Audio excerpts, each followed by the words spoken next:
Nggak Lala tahu. bebe, apelu.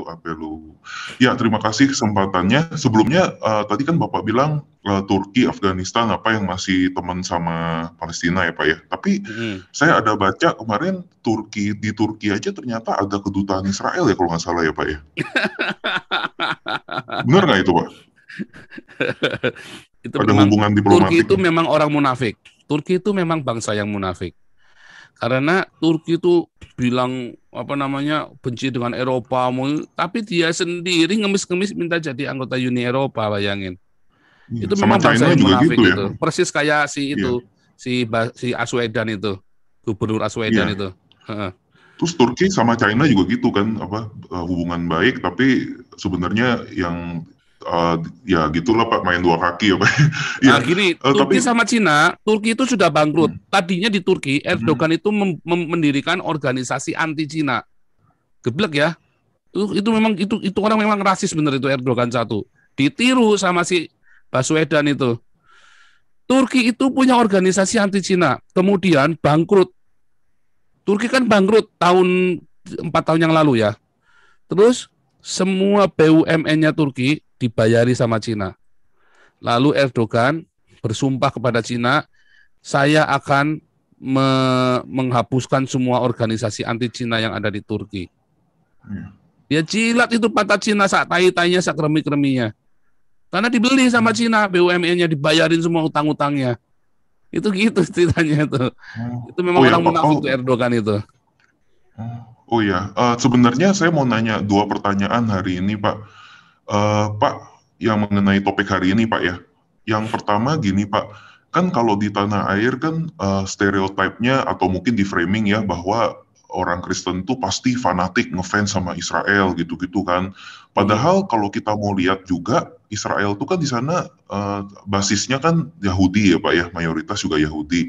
Sedangkan di Palestina mayoritas Islam ya. Bahkan orang-orang Mm-mm. Kristen di Israel dan maupun di Palestina pun saya lihat mereka sendiri kejepit di tengah gitu posisinya Pak, dan kadang Mm. mendapatkan perlakuan buruk dari kedua pihak itu. Contohnya yang beberapa tahun lalu ada gereja Kristen kan yang dirusak atau bahkan dibakar sama ekstremis Yahudi.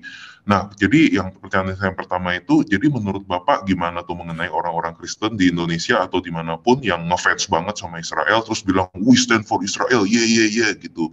Nah, itu yang pertama Pak. Yang kedua, ada pengertian juga, katanya orang Israel yang sekarang itu kan bule-bule semua gitu ya Pak ya appearance-nya. Tapi ada yang klaim juga kalau orang Israel yang asli itu katanya keturunan Ham yang Afrika gitu. Jadi aslinya hitam-hitam gitu ya kulitnya dan rambutnya seperti yang model saya open cam saya ini gitulah model rambutnya. Bukan yang putih-putih porselen kayak cewek-cewek anggota IDF pirang-pirang yang terkenal di dunia itu. Nah, kalau yang ini juga kebenarannya bagaimana Pak? Atau ini cuma teori konspirasi omong kosong aja? Semoga dua pertanyaan ini bisa kejawab sama Yang Bapak pertanyaan atau pertama teman-teman itu lainnya. nanti Oh, besok terima Ibu kasih. Monik. Yang pertanyaan pertama Ibu Monik Rekers yang jawab. Jadi itu ternyata ada sebagian kecil, tapi beritanya itu dibesar-besarkan di Indonesia. Ya, ya selalu ada orang anti dengan yang lain, kan bagi Yahudi Ortodoks ini kan. Tetapi itu beritanya dibesar-besarkan, nggak seperti itu kenyataannya. Karena kan Ibu Monik yang setiap bulan pergi ke Israel, dia tahu persis. Dan Ibu Monik ini kan sedang merintis persahabatan Indonesia-Israel. Ya dengan Hananya Naftali segala macam itu kroni-kroni ya Benjamin Netanyahu itu teman sahabat baiknya si Monik Rakers itu. Nah, nanti kita besok tanya sama beliau. Besok kita jam 6 sore ya cerita tentang Israel. Kalau yang mengenai IDF itu sebenarnya bukan begitu. Kan kemarin sudah dijelaskan juga waktu terakhir kita sama Ibu Monik Rakers bahwa itu memang dibayar. Dia memang membayar tentara. Siapa saja yang bisa dibayar. Tetapi bukan berarti dia seperti tentara bayaran yang kita di film-film Hollywood, bukan. Itu memang diprioritaskan. Israel itu kan Oh, melindungi bukan Pak. warganya, ya kan? Oh, Dan juga sebenarnya pertanyaan. ya. Oh ya, maaf Pak. Ya, mungkin ya sebelumnya sebenarnya itu menarik Pak yang Bapak jawab itu, tapi pertanyaan saya sebenarnya bukan ke arah situ Pak. Pertanyaan saya sebenarnya arahnya ke katanya orang Yahudi yang asli itu, bangsa Yahudi yang asli itu bukan yang putih-putih kayak orang Eropa yang kayak sekarang kita biasa lihat ini gitu. Tapi katanya mereka itu orang-orang keturunan Ham. Jadi seperti Bukan, orang Afrika. ya tahu, Itu tapi gini, oh bukan ya, keturunan oh ya, Ham. terima kasih.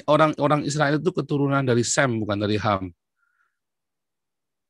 Udah pasti itu keturunan dari Sem. Karena Abraham itu keturunan Eber. Eber itu anak-anaknya Sem, bukan dari Ham. Jadi itu salah itu omongan-omong itu, orang-orang itu memang ada orang-orang bodoh tertentu yang menyebarkan, oh Efraim itu orangnya keriting, hitam. Nah, itu bodoh sekali itu. Karena mereka itu keturunan dari Sem, bukan keturunan dari Ham. Gitu. Gitu ya. Jadi keturunan dari Sem Iya, mereka, bukan di dari Ham. Amerika kan juga ada kan yang Black Hebrew Israelites itu yang Nah, orang-orang itu hitam bilang karena mereka sudah bercampur. Ya, itu ada filmnya namanya judul filmnya itu The Resort. Judul filmnya. Jadi ada orang-orang Yahudi yang di Afrika dan kemudian mereka ini diselamatkan untuk pergi kembali ke Israel. Judulnya filmnya The Resort di Netflix itu ya. The Resort itu bagus banget filmnya. Itu bisa itu. Nonton itu di Netflix ya, The Resort itu. Nah, isu itu memang ada orang-orang bodoh yang menyebarkan isu itu. Yang menyebarkan bahwa orang Israel itu kan keturunan dari Ham. Salah, Israel itu keturunan dari Abraham. Abraham itu keturunan dari Sem, bukan dari Ham. Gitu ya. Oke, lanjut dulu ya.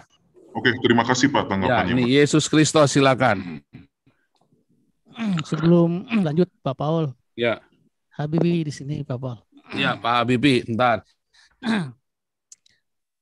Saya baru hubungi kawan saya di Yerusalem. Ya. Namanya Ramsi, dia itu orang kelahiran dari Jordan. Dia lahir di Yerusalem dan dia salah satu guide di sana yang cukup mengerti Alkitab dan perkembangan terkini. Tadi saya udah bilang, saya udah kasih alamat Jom ini. Nanti kalau dia dan sekitar 20 menit lagi dia usahakan masuk ke Jom. Nanti kita kasih bicara ya Pak Paul ya. Asal kasih Nanti tahu juga namanya, kita bisa karena kan Zoom-nya sudah 100. Iya, ya nanti saya kalau dia Nanti kasih tahu ya, nanti kasih tahu Pak Habibie. Ya. Oke, siap.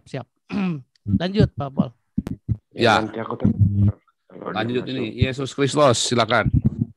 Shalom, Swastiastu. Shalom, Swastiastu. Iya, Pastor, saya mau bahas sedikit mengenai mesianik, Pastor. Ya.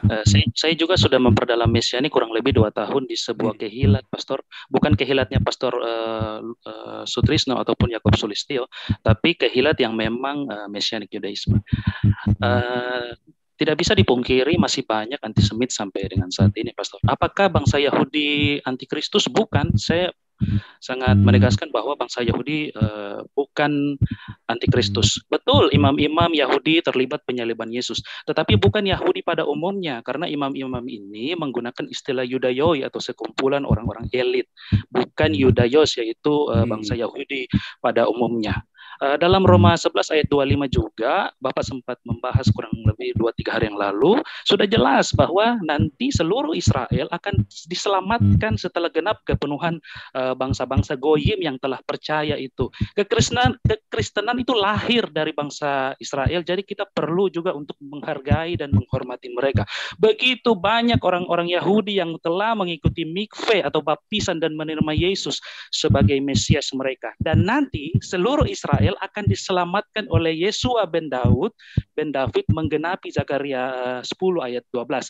Perlu juga Pak nanti dibahas tentang kita melihat dalam Roma 11 ayat 17 dan 18. Di situ dikatakan bahwa tunas liar yang adalah bangsa-bangsa dicangkokkan pada zaitun murni yaitu bangsa Israel. Ayat 18 juga berkata bahwa akar itu yang menopang kamu. Siapa akar itu? Jelas itu perjanjian Abraham, Yitzhak dan Yakub. Batangnya itu adalah Israel dan tunasnya adalah Yesus. Jadi melalui Yesus kita bisa masuk dalam perjanjian pohon zaitun dan mendapatkan berkat Abraham. Mungkin itu saja yang saya sampai saat ini memperdalam ilmu mesianik Yudaisme. Pak, nanti Bapak bisa tolong lebih dalam lagi untuk menjelaskan. Terima kasih. Ya, itu cukup dulu supaya nanti ada yang nanya. Tapi itu benar tadi ya. Jadi memang ya pohon zaitun itu ya kita orang Israel dan orang Kristen Jadi orang-orang Yahudi itu bukan antikristus, karena kalau ada yang terlibat tadi itu benar ya, kalau ada yang terlibat itu namanya oknum.